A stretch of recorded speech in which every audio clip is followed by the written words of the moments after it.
Right, hello and welcome guys. In this tutorial video we'll be looking at offensive IoT exploitation. The exploit I'm trying to perform here is based on the Netgear router, and if we go onto exploit database we can see there is a Metasploit exploit for this. But the purpose of this exercise is to emulate this specific firmware for the Netgear device and then try to conduct this exploit manually. So we'll learn how to use the firmware exploitation kit or firmware analysis toolkit to emulate the firmware, and then we conduct this remote command execution or remote code execution on the firmware. So let's get started. So if you look at this thoroughly, you can see it talks about a Netgear unauthenticated remote code execution, and it talks about the CVE and also talks about the web PHP pages that is actually affected. We also get a list of devices, the Netgear router devices and models that are actually affected, and says allows a remote attacker to execute arbitrary commands. So let's have a look at how we can do this. So I'm going to open the terminal, and if I go to my downloads directory, I've got a copy of the firmware. Okay, so this is the firmware here for this router version 320.zip, which I've downloaded from the website. So the first thing we need to do is let's try to unzip this and just see what we've got. So I'm going to write sudo unzip, copy this,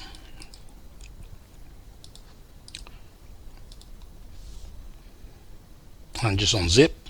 Ask me for the password Attify 123.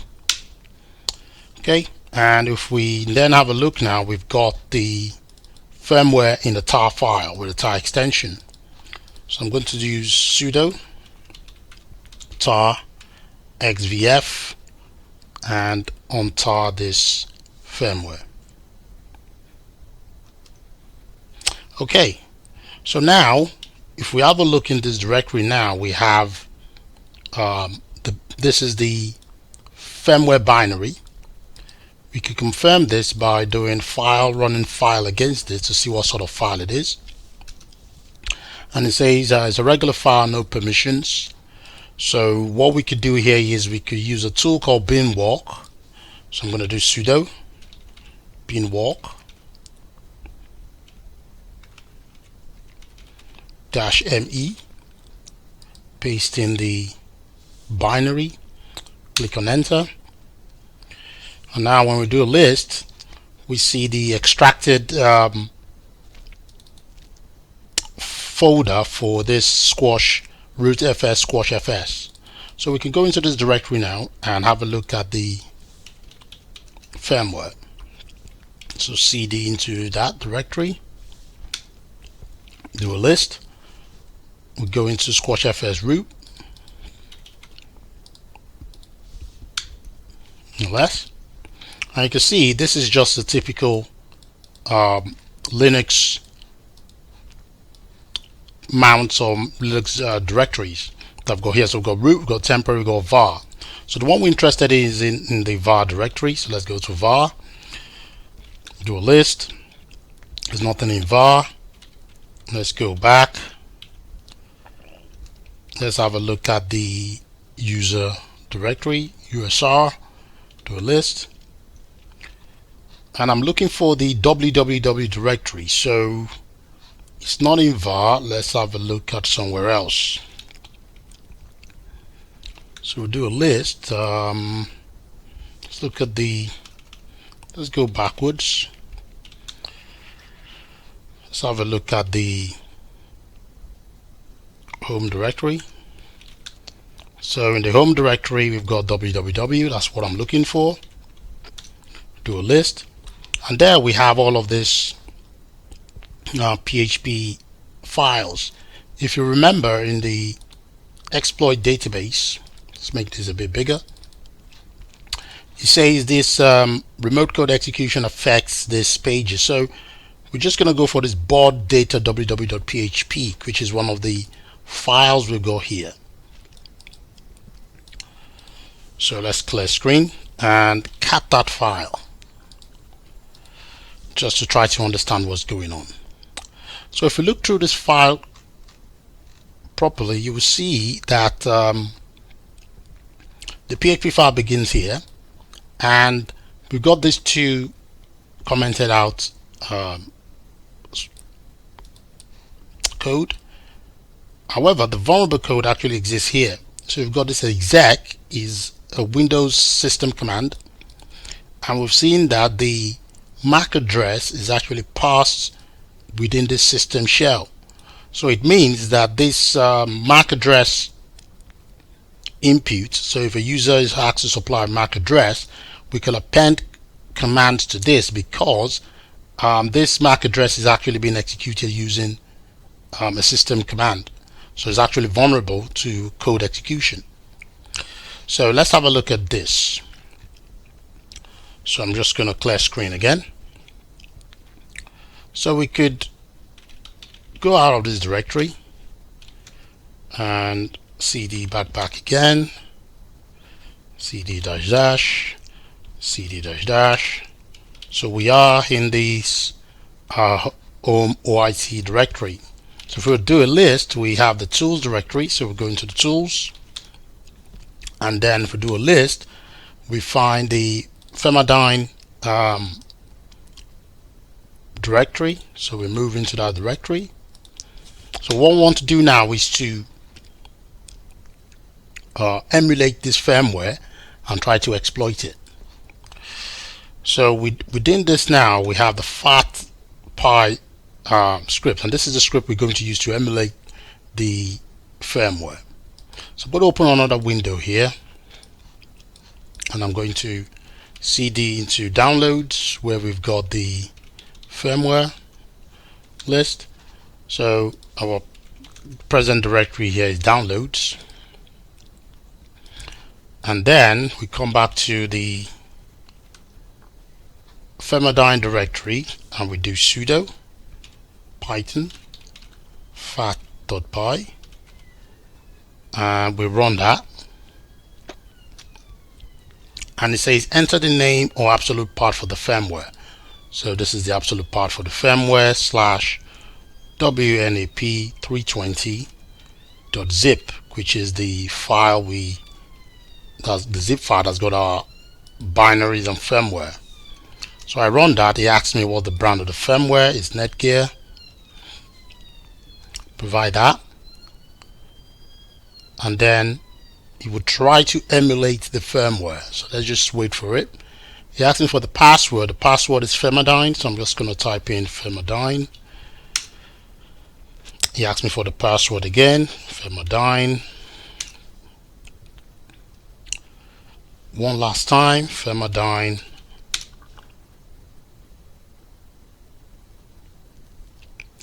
And let's wait for it to emulate the IoT device.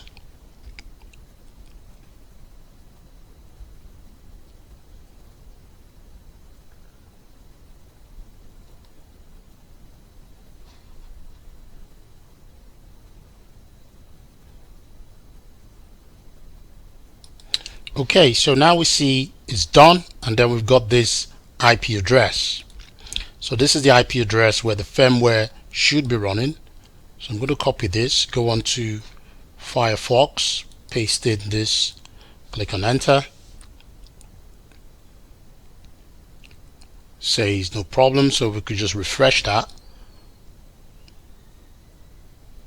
Refresh it again, and we can see now we have successfully emulated the Netgear router. Okay, so going back to here, he says unauthenticated, so we don't have to authenticate, so we can go straight ahead to this web page, the board data www.php. So we don't need to log in with the username and password, so we can just put this / this, paste, click on enter, and you can see straight away we have the page where we can input the MAC address. So the next thing I'm going to do here is I'm going to go into the tools directory, CD tools list, and I'm going to use burp suite. So copy and do Java. So let's run sudo java-jar, paste in the burp suite, and we're going to run burp suite. Access me for the password Attify 123, all in lowercase, and we've got burp suite started. Click on next, start burp suite, and we've got burp suite started. So we go to the proxy section, it says intercept off. I'm just going to turn intercept off, minimize burp suite, and then I'm going to go to my,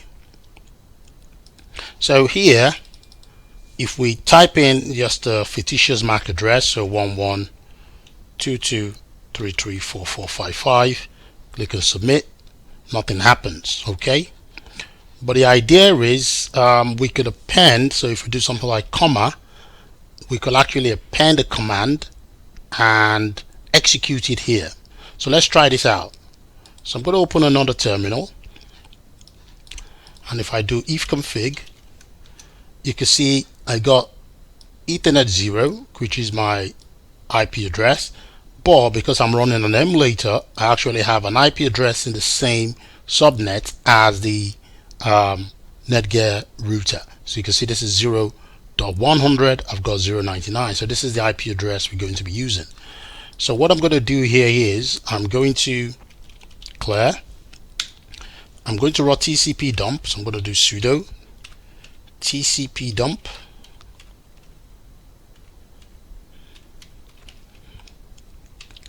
I'm going to specify the interface, which is tap 1 on my, and I'm going to say ICMP. So once I run this, provide the password Attify123, this is actually listening now for it's listening now for any ICMP request. So I'm going to try to ping my device from here. So ping -w3, well, let's just do 2, and I'm going to specify 192.168.0.99, and if I click on submit, it says invalid MAC address. Let's see if we got any response on our TCP dump. We got nothing. So what I'm going to do now is I'm going to pass this request to burp and then intercept this request from there. So 255 backwards, click on submit, everything looks fine. Now I'm going to open another window here, go to preferences, advanced, network, settings, manual proxy, and I'm going to set this to 127.0.0.1 and the port is 8080. Click on OK, then right click and click on burp suite, go to intercept on, and now I'm going to go back here, click on submit, and burp should then intercept the request, and you can see this is the request from burp. So right click, send this to repeater, turn off intercept, go to the repeater tab, and if we click on go, we can see the response. Okay, so this is the response to the request in the MAC address. So what I'm going to do here now is I'm going to then perform the ping, so colon ping -w2 space and then the IP address 192.168.0.99. I'm going to click on go. You can see there's a delayed response. If we right click and then go to our TCP dump, we could see the ping from the IP address. So you can actually see now that we got an echo request and a reply from 099 to us. So we have remote code execution, so we can actually see the ping request. So now that we have this, we could do something else. So we could do copy /etc/PAWSS. Okay, so we're copying the password file and we're going to put a dot after it. So we're saying copy the password file into this directory. Okay, so we can copy etc password into this directory. We click on go. If we click on go again, let's now go to the web page and go on to passwd. Says not found, so I'm not sure that request completed. So let's go back to burp. So copy etc passwd into this directory. So we dot, let's put a space and let's put in a £. Let's see if that's going to work. Click on go. You can see the response was a bit delayed. If we go back here now and refresh, we can see we've got a file. Save file.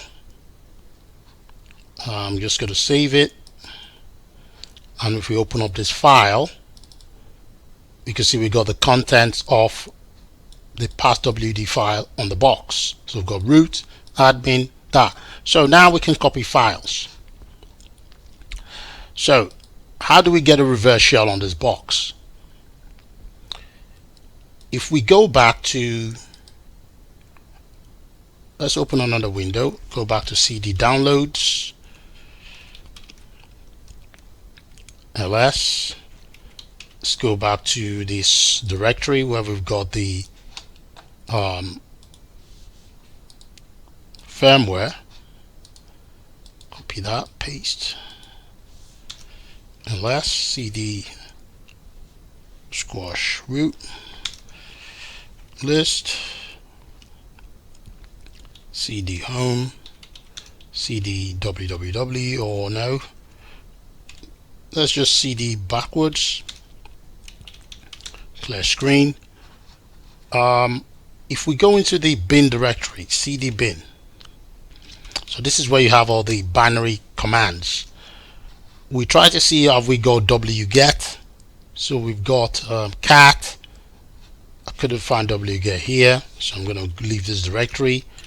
We go into the user directory, so cd usr, do a list. We have our sbin, so let's try sbin.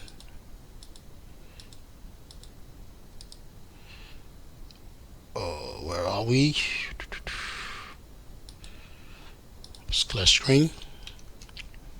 List cd sbin, to a list.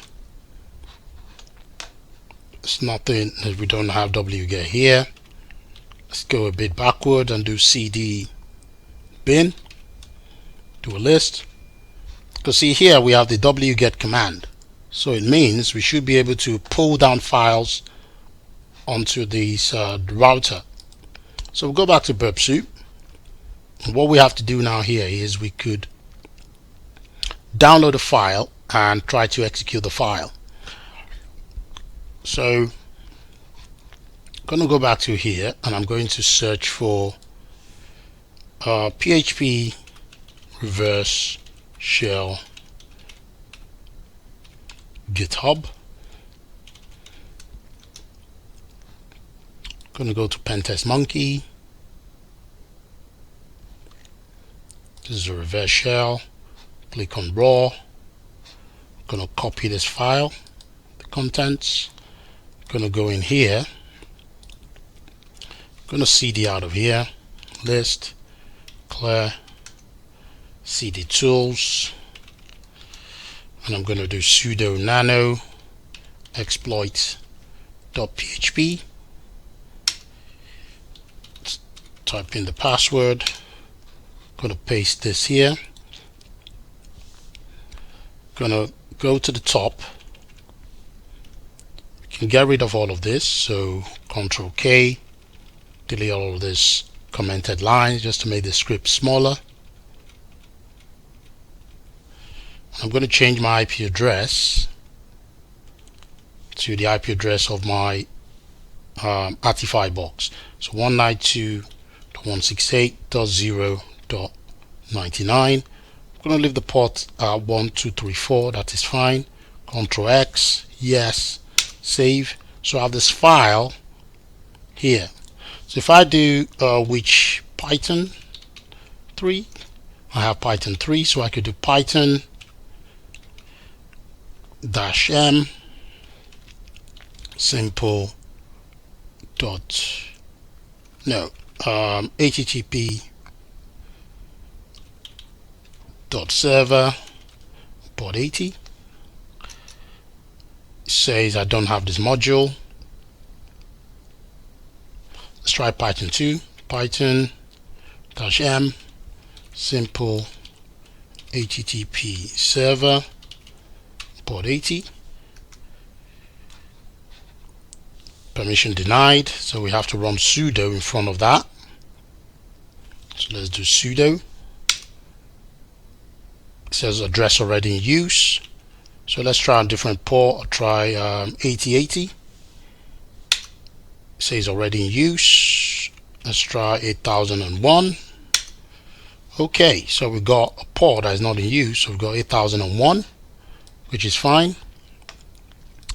Then we're going to go back to burp suite, right click on burp suite, and I'm going to use the wget command. So let's get rid of all of this here, and after the colon we could do wget http and specify my IP address 192.168.0.99 on port 8001. Was it? I think it was port 8001. Yeah, 8001